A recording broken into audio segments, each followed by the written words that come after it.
A blessed day! Welcome po mga ka-truth seeker sa Unlearn Error, Spread the Truth. This program has two purposes: that we may unlearn Arminianism humanistic views and that we may spread unpopular but biblical apostolic doctrine. Error number 1, religion saves, part 7 na po tayo. Reasons why religion saves is error. Na-discuss na po natin ang number 1 to number 16. Number 17 na po tayo. Why religion saves is error. Number 17. Because religion often makes people legalistic like the Pharisees. Isang pakahulugan ng salitang legalista ay ang istriktong pagsunod sa kautusan at tradisyong kinalakihan para makamit lamang ang kaligtasan natin. Karamihan ng tao ngayon ay istrikto sa pagsunod sa pagsamba, sa gawaing mabuti dahil inaakala nila na ito ay makakapagligtas sa kanila. Ang tawag po dito ay religion of do's and don'ts.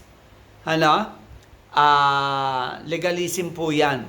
Si Pablo ay masugid at napaka-istriktong nilalang, sumusunod sa mga alituntunin, tradisyon at kautusan ng relihiyong Hudyo dahil naniniwala siya na ang pagsunod at good work ay makakapagligtas sa kanila at makakapag-alis ng puot ng Diyos sa kanila.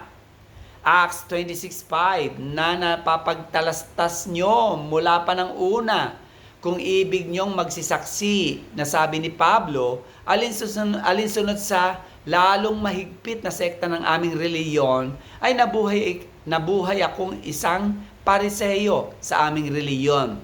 Dahil sa pangakong ito, ang aming 12 angkan sa pangako ng Diyos na ito, ang aming 12 angkan ay buong pusong nagsipaglingkod sa Diyos, gabit araw na inaasahan naming makakamtan ang kaligtasang pangako ng Diyos. Meaning, naglilingkod at istriktong sumusunod si Pablo sa lahat ng alituntunin, kautusan at tradisyon ng reliyong Hudyo sa sekta ng Pariseyo para makamtan niya ang pangako ng pagliligtas ng Diyos. Matthew 23:1-23, Galatians 1:14. Number 18 reasons why religion saves is error.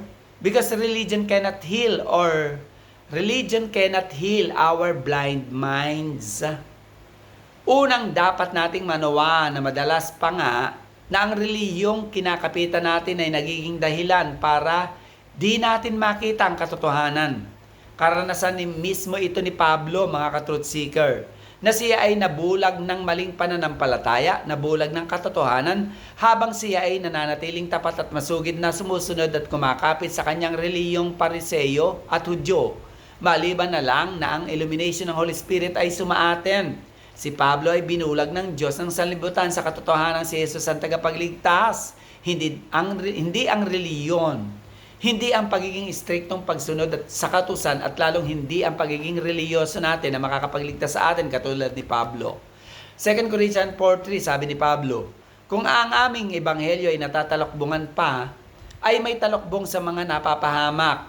2 Corinthians 4:4 na binulag ng Diyos ang sanglibutang ito, ang kanilang pag-iisip ay binulag na mga hindi nagsisampalataya sa Diyos, upang sa kanila'y huwag sumilang ang kaliwanagan ng ebanghelyo ng kaluwalhatian ng Panginoong Hesus.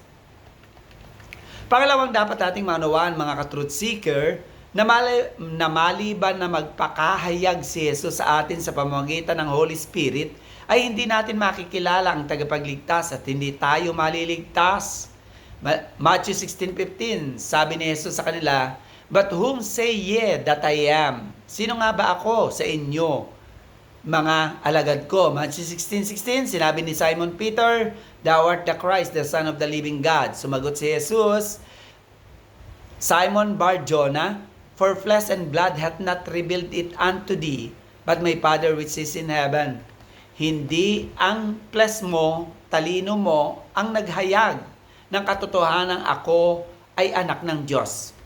Ang Ama sa langit ang naghayag nito na ako ay anak ng Diyos, inilagay niya sa puso mo at inihayag ng Diyos sa iyo.